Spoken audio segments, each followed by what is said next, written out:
कुछ प्यारे शेयरदास। तो कल की वीडियो में मैंने आप लोगों से बात की थी कि हमें लहसुन और प्याज का सेवन क्यों नहीं करना चाहिए।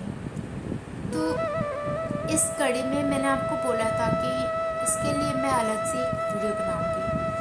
तो आज मैं आप लोगों से वही चर्चा करने वाली हूँ कि आखिर हमें लहसुन और प्याज का सेवन क्यों नहीं करना चाहिए। तो वैदिक कल्चर एज वेल एज बाकी के कल्चर्स में प्याज और लहसुन के बारे में क्या क्या बातें कही गई है ना, आज उसकी चर्चा हम करेंगे। सबसे पहले हम बात करेंगे कि जो पायलट्स होते हैं जिनको फ़्लाइट्स को बोर्ड करना होता है ना, फ़्लाइट को बोर्ड करने से पहले उनका एक छोटा सा टेस्ट लिया जाता है और उस टेस्ट से पहले उनको एक इंस्ट्रक्शन दी जाती है कि 72 घंटे में वो प्याज और लहसुन का सेवन ना करें, क्योंकि एक्चुअली प्याज और लहसुन का सेवन करने से ना हमारी जो रिस्पॉन्स करने की क्षमता होती है ना वो कम होती है। मतलब जो रिस्पॉन्स हमको 1 सेकंड के अंदर करना होता है ना, प्याज और लहसुन खाने के बाद हम वो रिस्पॉन्स 2.5 से 3 सेकंड के अंदर कर पाते हैं। और पायलट्स को कई बार जो है ना क्विकली डिसीजंस लेने होते हैं, और ऐसे में अगर वो प्याज और लहसुन का सेवन करते हैं ना तो ये उनके लिए अच्छी बात नहीं है, क्योंकि कई ऐसे इमरजेंसीज आ सकती है जब उनको बहुत अच्छे डिसीजन, बहुत बड़े बड़े डिसीजन लेने पड़ सकते हैं। अब जो नेक्स्ट हम बात करेंगे, हम ग्रीक कल्चर की बात करेंगे। ग्रीक कल्चर में एक बहुत ही बड़े फिजिशियन थे, उनका नाम था हाइपोक्रेटिस। तो उन्होंने ये कहा कि जब हम प्याज और लहसुन खाते हैं, प्याज और लहसुन का सेवन करने से बॉडी का जो पेन है वो एक्सेगरेट होता है, मीन्स बढ़ता है। और प्याज और लहसुन हमारी बॉडी, हमारी जो माइंड है ना, उसकी विचार विमर्श करने की जो क्षमता है उसको छिन्न भिन्न कर देता है। हमारे बॉडी में अशांति पैदा होती है, हमारे चित्त में अशांति पैदा होती है, हमारे मन में अशांति पैदा होती है। साथ ही ग्रीक कल्चर में अगर हम देखें तो ग्रीक कल्चर में एक नॉवल है, मुझे उसका नाम याद नहीं है, ड्रामा है एक्चुअली, उसका नाम मुझे याद नहीं है, बट उसके अंदर कुछ व्यभिचारिणी स्त्रियों को दर्शाया गया है।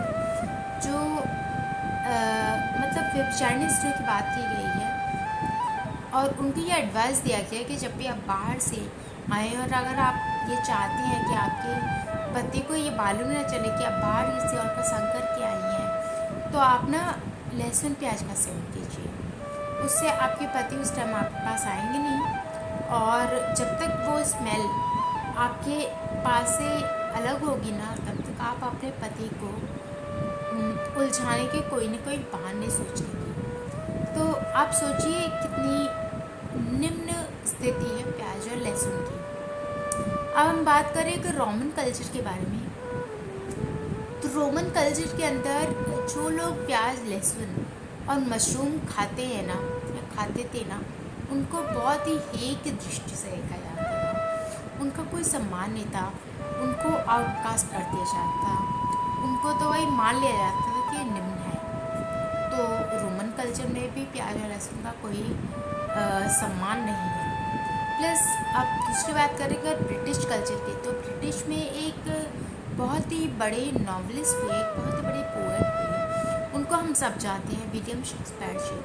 तो विलियम शेक्सपियर जी ने अपने एक novel Midsummer Night's Dream, इसमें उन्होंने एक कन्वर्सेशन, एक डायलॉग लिखा है, जिसके अंदर वो लिखते हैं कि अगर आपको मीठे शब्द बोलने हैं तो आप प्याज और लहसुन का सेवन मत कीजिए, क्योंकि प्याज और लहसुन बदबूदार चीज़ें हैं जिनका सेवन करने से हमारी जो भाषा होगी ना वो भी बदबूदार ही होगी। मतलब जैसा खाएं अन्न वैसा होए। तो और उसी ब्रिटिश कल्चर में 2 व्यक्ति हुए, एक पर्सी शेली उनका नाम था और एक लॉर्ड ब्रायन थे। तो पर्सी शेली और लॉर्ड ब्रायन की बहुत ही गहरी दोस्ती थी।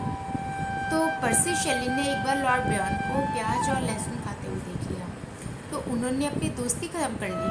अभी आपने लहसुन और प्याज का सेवन किया तो आज से हमारी दोस्ती खत्म। तो प्याज और लहसुन की वजह से उनकी दोस्ती खंडित हो गई। फिर नेक्स्ट अगर हम क्या इजिप्शियन कल्चर के ऊपर, तो इजिप्ट कल्चर में भी प्याज और लहसुन जो लोग खाते थे बहुत ही निम्न दृष्टि से देखा जाता था।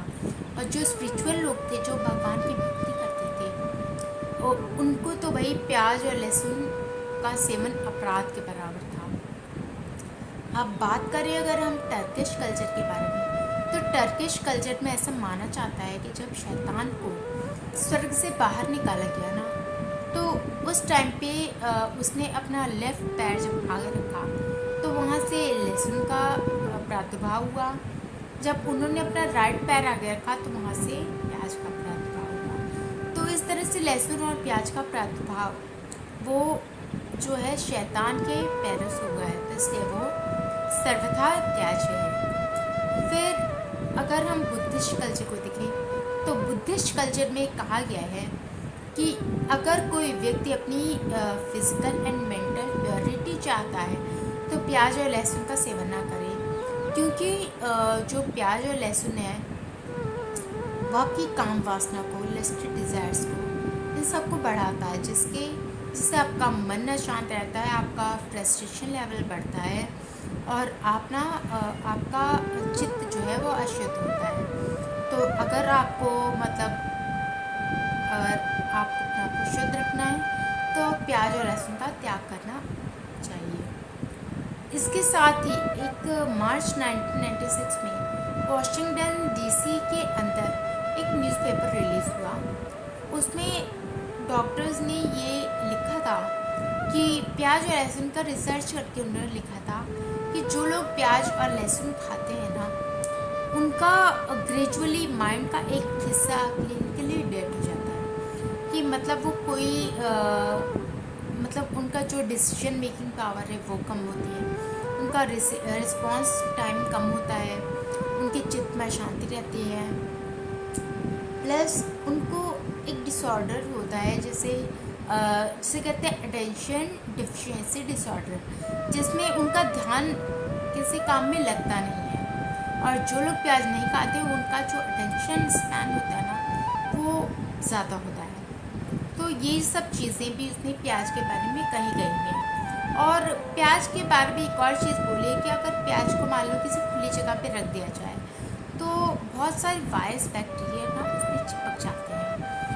अब मान लो अगर हम सलाद के लिए या सब्जी के लिए प्याज और लहसुन रखते हैं तो आसपास के जितने कीटाणु और विषाणु होते हैं ना वो सब उसमें आगे चिपक जाते हैं। और जब वही चीज़ हम खाते हैं ना तो सारी की सारी जीवाणु हमारे अंदर जाते हैं जो ऑब्वियसली हमको बीमार करते हैं। तो ये सब चीज़ें तो रही दूसरे कल्चर्स में और जो डॉक्टर्स ने रिसर्च किया उसके बारे में। एक और चीज़ एक बहुत बड़े सेक्सोलॉजिस्ट रहे हैं, उन्होंने ये चीज़ बोली कि जब हम प्याज और लहसुन का सेवन करते हैं ना तो उससे हमारे जो डिज़ायर्स होते हैं, जो भोग करने के डिज़ायर्स होते हैं वो बहुत बढ़ती है। मतलब भोग इच्छा आपकी बहुत बड़ी है, लेकिन हाँ आपका सेटिस्फैक्शन लेवल तो उतना ही रहता है। मतलब भोग करने की इच्छा बढ़ती है लेकिन सेटिस्फैक्शन लेवल उतना ही रहता है। तो ultimately that leads to frustration and depression. उससे भी इंसान अनईजी हो जाता है, वो अनकम्फर्ट फील करता है, उसकी मतलब लाइफ रेस्टलेसनेस हो जाता है उसको। और बाकी अब हम अगर इन टर्म्स ऑफ टेस्ट अगर हम देखें तो भाई भगवान ने बहुत सारी चीज़ें बनाई हैं, जैसे कि पीज़ है, पोटैटो है, टमाटो है या पालक है, गोभी है, जो भी सब्जियां हैं उन सबका अपना अलग अलग टेस्ट होता है। लेकिन जब उसमें हम प्याज और लहसुन डाल देते हैं ना तो सारे टेस्ट के ऊपर बस प्याज और लहसुन, क्योंकि उनकी गंध इतनी तेज़ होती है ना कि सारी सब्जी का टेस्ट वो अपना ही टेस्ट हर सब्जी के ऊपर डाल देते हैं, जिससे कि हमें अन्य चीज़ों का कोई टेस्ट ही नहीं आता।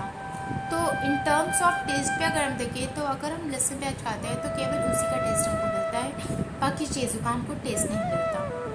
और स्पिरिचुअलिटी वैदिक कल्चर में अगर हम देखें तो इसमें हमें कहा जाता है कि जब समुद्र मंथन की लीला हुई थी तो उस वक्त जब अमृत निकला तो देवताओं ने विष्णु भगवान से प्रार्थना की, तो विष्णु भगवान ने मोहिनी जी का रूप धारण करके, मोहिनी अवतार धारण करके और वो अमृत सबको पिलाना शुरू किया।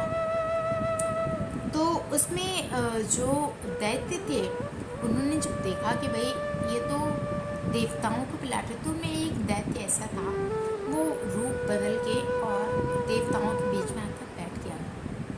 तो जब मोहिनी सरकार ने उसको अमृत पिलाया तो इतने में बाकी देवता बोले, अरे ये तो दैत्य है, ये देवता नहीं, आपने इसको गलती से अमृत पिला दिया। तो अमृत केवल उसकी कड़ी तक पहुँचे थे कि भगवान ने उसकी कड़ी को अलग कर दिया। तो जिस जगह उसकी हड्डियाँ गिरी ना, वहाँ से लहसुन का, और जिस जगह उसके मांसपेशियाँ गिरी वहाँ से प्याज का प्रादुर्भाव हुआ। और क्योंकि वो अमृत के टच में होकर प्रादुर्भाव उसका हुआ, इसीलिए उनके अंदर कुछ हेल्थ बेनिफिट्स भी है, बट ओवरऑल वो तमोगुण से भरे हुए हैं। सो हमने हर चीज़ की उसमें डिस्कशन कर ली है। तो इसीलिए आप ये सोचिए, अगर मान लो आपको कोई बहुत ही एक अच्छी डिश मिलती है, बस उसमें एक बूंद पोटेशियम साइनाइड डाल दी जाए, तो आप ओवरऑल देखेंगे पोटेशियम साइनाइड तो जहर है जो आपको मारेगा, उसका कोई बेनिफिट नहीं है। तो इसीलिए आप पूरे के पूरे डिश को त्याग देंगे। ऐसे ही लहसुन प्याज है, अगर उनके अंदर कुछ हेल्थ बेनिफिट्स है भी, बहुत सारे दुर्गुण भी है, तो हम सबको प्रयास करके ना लहसुन प्याज का त्याग करना चाहिए।